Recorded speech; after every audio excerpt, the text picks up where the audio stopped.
आर्यभट्ट 787 प्राचीन भारत के एक महान ज्योतिषविद और गणितज्ञ थे।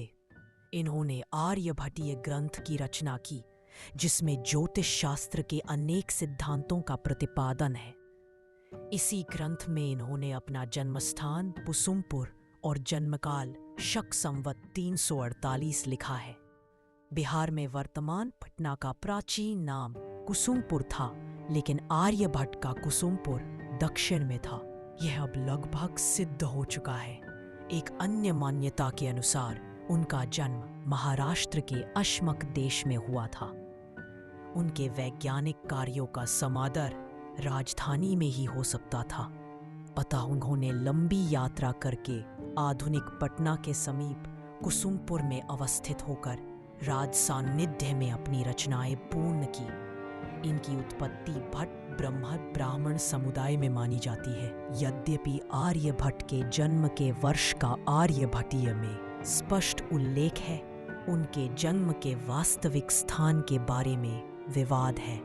कुछ मानते हैं कि वे नर्मदा और गोदावरी के मध्य स्थित क्षेत्र में पैदा हुए थे, जिसे अश्मक के रूप में जाना जाता था, और वे अश्मका की पहचान मध्य भारत से करते हैं, जिसमें महाराष्ट्र और मध्य प्रदेश शामिल है।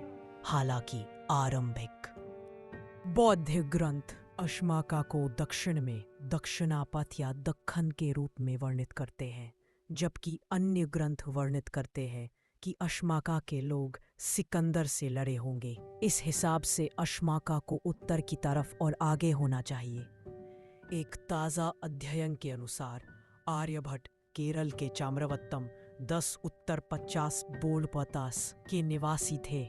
अध्ययन के अनुसार अस्माका एक जैन प्रदेश था, जो कि श्रवण बेलगोल के चारों तरफ फैला हुआ था, और यहाँ के पत्थर के खंभों के कारण इसका नाम अस्माका पड़ा। चाम्रवत्तम इस जैन बस्ती का हिस्सा था। इसका प्रमाण है भारतापुजा नदी, जिसका नाम जैनों के पौराणिक राजा भारता के नाम पर रखा गया है। आर्यभट्ट ने भी युगों को परिभाषित करते वक्त राजा भारता का जिक्र किया है। 10 गीतिका के 5वें छंद में राजा भारत के समय तक बीत चुके काल का वर्णन आता है। उन दिनों में कुसुमपुरा में एक प्रसिद्ध विश्वविद्यालय था, जहां जैनों का निर्णायक प्रभाव था, और आर्यभट्ट का काम इस प्रकार कुसुमपुरा पहुंच सका और उसे पसंद भी किया गया। हालांकि ये बात काफी हद तक निश्चित है कि वे किसी न किसी समय कुसुमपुरा उच्च शिक्षा के लिए गए थे और कुछ समय के लिए वहां रहे भी थे। भास्कर आय 629 ने कुसुमपुरा की पहचान पाटलिपुत्र, आधुनिक पटना के रूप में की है। गुप्त साम्राज्य के अंतिम दिनों में वे वहां रहा करते थे। यह वह समय था जिसे भारत के स्वर्णिम युग के रूप में जाना जाता है। विष्णुगुप्त के पूर्व बुद्धगुप्त और छोटे राजाओं के साम्राज्य के दौरान उत्तर पूर्व में हूनों का आक्रमण शुरू हो चुका था। आर्यभट्ट अपनी खगोलीय प्रणालियों के लिए संदर्भ के रूप में श्रीलंका का उपयोग करते थे, और आर्यभट्टीय में अनेक अवसरों पर श्रीलंका का उल्लेख किया है। तथ्य वांछित आर्यभट्ट द्वारा रचित 3 ग्रंथों की जानकारी आज भी उपलब्ध है: दशगीतिका, आर्यभट्टीय और तंत्र। लेकिन जानकारों के अनुसार उन्होंने और एक ग्रंथ लिखा था, आर्यभट्ट सिद्धांत। इस समय उसके केवल 33 श्लोक ही उपलब्ध हैं। उनके इस ग्रंथ का 7वें शतक में व्यापक उपयोग होता था, लेकिन इतना उपयोगी ग्रंथ लुप्त कैसे हो गया, इस विषय में कोई निश्चित जानकारी नहीं मिलती। उन्होंने आर्यभट्टीय नामक महत्वपूर्ण ज्योतिष ग्रंथ लिखा, जिसमें वर्गमूल, घनमूल, समांतर श्रेणी तथा विभिन्न प्रकार के समीकरणों का वर्णन है।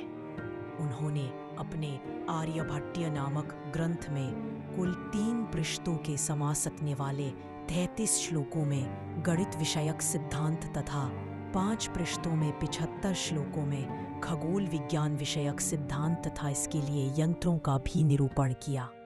6. आर्यभट्ट ने अपने इस छोटे से ग्रंथ में अपने से पूर्ववर्ती तथा पश्चातवर्ती देश के तथा विदेश उनकी प्रमुख कृति आर्यभट्टीय गणित और खगोल विज्ञान का एक संग्रह है, जिसे भारतीय गणितीय साहित्य में बड़े पैमाने पर उद्धृत किया गया है और जो आधुनिक समय में भी अस्तित्व में है। आर्यभट्टीय के गणितीय भाग में अंकगणित, बीजगणित, सरल त्रिकोणमिति और गोलीय त्रिकोणमिति शामिल है। इसमें सतत भिन्न कंटिन्यूअस फ्रैक्शंस, द्विघात समीकरण, क्वाड्रेटिक इक्वेशंस, घात श्रृंखला के योग, सम्स ऑफ पावर सीरीज और ज्याओं की एक तालिका, टेबल ऑफ साइंस शामिल है। आर्य सिद्धांत खगोलीय गणनाओं से संबंधित ग्रंथ जो अब लुप्त हो चुका है, इसकी जानकारी हमें आर्यभट्ट के समकालीन वराहमिहिर के रचनाओं से प्राप्त होती है। साथ ही साथ बाद के गणितज्ञों और टीकाकारों के द्वारा भी मिलती है, जिनमें शामिल है ब्रह्मगुप्त और भास्कर। ऐसा प्रतीत होता है कि ये कार्य पुराने सूर्य सिद्धांत पर आधारित है और आर्यभट्टीय के सूर्योदय की अपेक्षा इसमें मध्यरात्रि दिवस गणना का उपयोग किया गया है। इसमें अनेक खगोलीय उपकरणों का वर्णन शामिल है, जैसे कि नोमन शंकु यंत्र, एक परछाई यंत्र, छाया यंत्र, संभवतः कोणमापी उपकरण और यंत्र और एक भय राजबोत जलकान यंत्र और एक तिरती आकार का उपकरण जो अरबी अनुवाद के रूप में अस्तित्व में है। संभवतः 9वीं सदी के अभिलेखन में यह फारसी विद्वान और भारतीय इतिहासकार अबू रेहान अल बिरूनी द्वारा उल्लेखित किया गया है। कला और विज्ञान क्षेत्रों में अभूतपूर्व प्रगति की उस समय मगध स्थित नालंदा विश्वविद्यालय ज्ञानदान का प्रमुख और प्रसिद्ध केंद्र था। देश विदेश से विद्यार्थी ज्ञानार्जन के लिए यहाँ आते थे। वहाँ खगोल शास्त्र के अध्ययन के लिए एक विशेष विभाग था। एक प्राचीन श्लोक के अनुसार आर्यभट्ट नालंदा विश्वविद्यालय के कुलपति भी थे। आर्यभट्ट का भारत और विश्व के ज्योतिष सिद्धांत पर बहुत प्रभाव रहा है। भारत में सबसे अधिक प्रभाव केरल प्रदेश की ज्योतिष परंपरा पर रहा। आर्यभट्ट भारतीय गणितज्ञों में सबसे महत्वपूर्ण स्थान रखते हैं।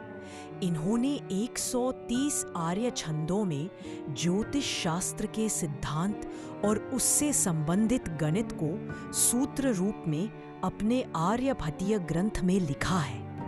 उन्होंने एक और गणित में पूर्ववर्ती आर्किमिडीज से भी अधिक सही तथा सुनिश्चित पाई के मान को निरूपित किया, तो दूसरी ओर खगोल विज्ञान में सबसे पहली बार उदाहरण के साथ यह घोषित किया गया कि स्वयं पृथ्वी अपनी धुरी पर घूमती है।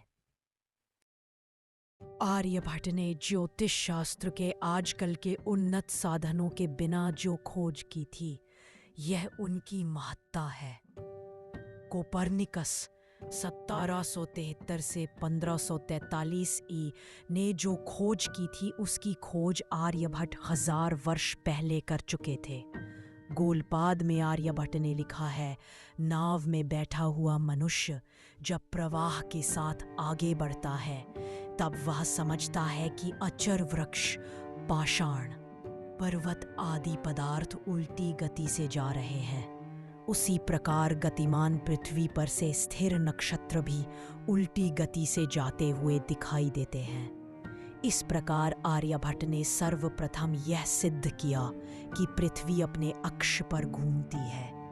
इन्होंने सतयुग, त्रेता, द्वापर और कलयुग को समान माना है। इनके अनुसार एक कल्प में 14 मनवंतर और एक मनवंतर में 72 महायुग, चतुर्युग, तथा एक चतुर्युग में सतयुग, द्वापर, त्रेता और कलयुग को समान माना है। आर्यभट्ट के अनुसार किसी वृत्त की परिधि और व्यास का संबंध 62,823 संबंध 20,000 आता है, जो 4 दशमलव स्थान तक शुद्ध है। आर्यभट्ट ने बड़ी बड़ी संख्याओं को अक्षरों के समूह से निरूपित करने की अत्यंत